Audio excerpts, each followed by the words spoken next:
Kill a Mockingbird is one of the most emotional and powerful stories ever written in America.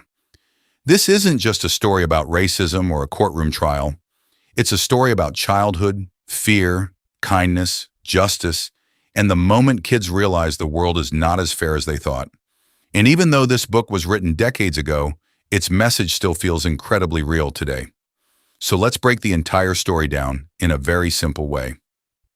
Introduction: the town of Macomb. The story takes place in a small southern town called Macomb, Alabama, during the Great Depression. Life there is slow, hot, and deeply traditional. Everybody knows everyone, and rumors spread fast. The narrator is a little girl named Scout Finch. Scout lives with her older brother Jem, their housekeeper Calpurnia, and their father Atticus Finch. Atticus is a lawyer, and unlike many people in town, he believes in fairness and treating everyone equally. Scout absolutely adores her father. He's calm, intelligent, patient, and never talks down to his children. Instead of yelling, he teaches lessons through conversation. And honestly, Atticus becomes the moral heart of the entire story. The mystery of Boo Radley near Scout's house is a creepy old place called the Radley House.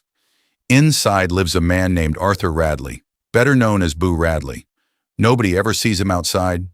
The town spreads scary rumors about him. People think he's dangerous, mentally unstable, maybe even violent. The kids become obsessed with him. Scout, Jem, and their summer friend Dill spend their days imagining what Boo looks like. To them, Boo becomes almost like a horror movie character. They dare each other to run near his house. They spy on the windows. They try to make him come outside. But what's important is this: the children fear Boo not because they know him, but because they don't understand him. That becomes one of the biggest themes in the story. Scout starts school.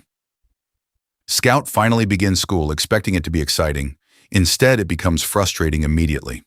Her teacher, Miss Caroline, gets upset after learning Scout already knows how to read. Scout learned naturally from listening to Atticus read every night. But the teacher thinks Atticus taught her incorrectly and tells Scout to stop reading at home. This completely shocks Scout. For the first time, she realizes adults aren't always wise or fair. At school, Scout also encounters different social classes in Macomb. We meet Walter Cunningham, Burris Ewell, and the poor farming families. Even though everyone is white, society still divides people into classes. The Cunninghams are poor but honest. The Ewells are poor and cruel. This shows that morality isn't connected to money or status. Atticus's most important lesson. After Scout gets angry at school, Atticus gives her one of the most famous lessons in American literature. You never really understand a person until you consider things from his point of view. In simple words, don't judge people before trying to understand them. This lesson becomes the foundation of the entire novel, because nearly every conflict in the story happens because people judge others without understanding them. Small signs that Boo is kind. As time passes, strange things begin happening around the Radley house. Scout and Jem start finding little gifts hidden in a tree: gum, pennies, carved soap figures, and other tiny treasures. At first, they don't understand who is leaving them, but slowly readers realize Boo Radley is secretly trying to communicate with the children. This is a huge turning point. The monster the town fears might actually be lonely and gentle. One winter night, Miss Maudie's house catches fire. While everyone watches the flames, Scout suddenly notices someone placed a blanket around her shoulders. She never even realized it happened. Later, Atticus tells her it was Boo Radley. This moment is important because Boo protects Scout without asking for recognition. He quietly cares about the children from a distance. Atticus takes the Tom Robinson case. Then the story shifts into something much more serious. Atticus agrees to defend a black man named Tom Robinson. Tom is accused of attacking a white woman named Mayella Ewell. The accusation immediately divides the town, because in 1930s Alabama, racism controls nearly everything. Most white people automatically assume Tom is guilty simply because he is black. People begin insulting Atticus. Children at school mock Scout and Jem. Even relatives criticize Atticus for defending Tom. But Atticus refuses to back down. He believes justice matters more than popularity. And this is where the story becomes deeply emotional, because Atticus knows from the beginning that he will probably lose, not because Tom is guilty, but because the system itself is racist. Why Atticus defends Tom Scout asks Atticus why he's defending Tom when everyone hates it. Atticus explains that if he didn't defend Tom honestly, he wouldn't be able to respect himself anymore. That's what real courage means in this book. Not winning, not being fearless. Real courage means doing the right thing even when the odds are against you. This lesson appears again when Atticus tells the children about Mrs. DuBose, a sick old woman fighting addiction before her death. He explains courage isn't a man with a gun. It's someone who keeps fighting even when they know they're likely to lose. And that perfectly describes Atticus himself. The courtroom trial. The trial becomes the emotional center of the novel. The entire town packs into the courthouse. Scout, Jem, and Dill secretly watch from the balcony reserved for black citizens. During the trial, Atticus slowly reveals the truth. Tom Robinson is clearly innocent. The evidence doesn't make sense. Mayella's injuries were mostly on the right side of her face, meaning the attacker likely used his left hand. Bob Ewell, Mayella's father, is left-handed. Tom Robinson's left arm is badly disabled, making it nearly impossible for him to commit the crime. Then the deeper truth emerges. Mayella was lonely and abused. She tried to kiss Tom, but when her father saw this, she panicked. Because in that racist society, a white woman being attracted to a black man was considered unacceptable. So Bob Ewell beat her and blamed Tom.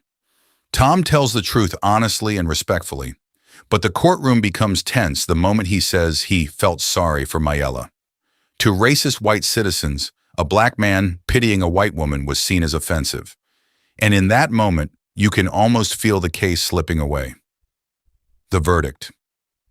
Despite all the evidence proving Tom's innocence, the jury still finds him guilty. Jem is devastated. This completely destroys his belief that the world is fair. He genuinely believed truth would win. But the trial teaches him a painful reality. People often choose prejudice over justice. Scout doesn't fully understand everything yet, but she feels the sadness and anger around her. Meanwhile, the black community deeply respects Atticus for trying. After the trial, they stand when Atticus leaves the courtroom. One man tells Scout, "Stand up, your father's passing." It's one of the most emotional moments in the book, because even though Atticus lost the case, he gave Tom dignity. Tom Robinson's tragic end. Later, terrible news arrives. Tom Robinson tries to escape prison and is shot to death. Many people claim it was his own fault for running, but the truth is heartbreaking. Tom had lost hope. He realized the system would probably never treat him fairly. His death symbolizes how racism destroys innocent lives. Tom Robinson is one of the Mockingbirds in the story, a harmless person destroyed by cruelty.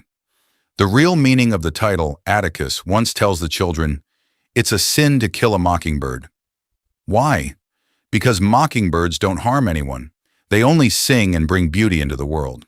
The mockingbird symbolizes innocent people. In the novel, the biggest mockingbirds are Tom Robinson and Boo Radley. Both are innocent. Both are misunderstood.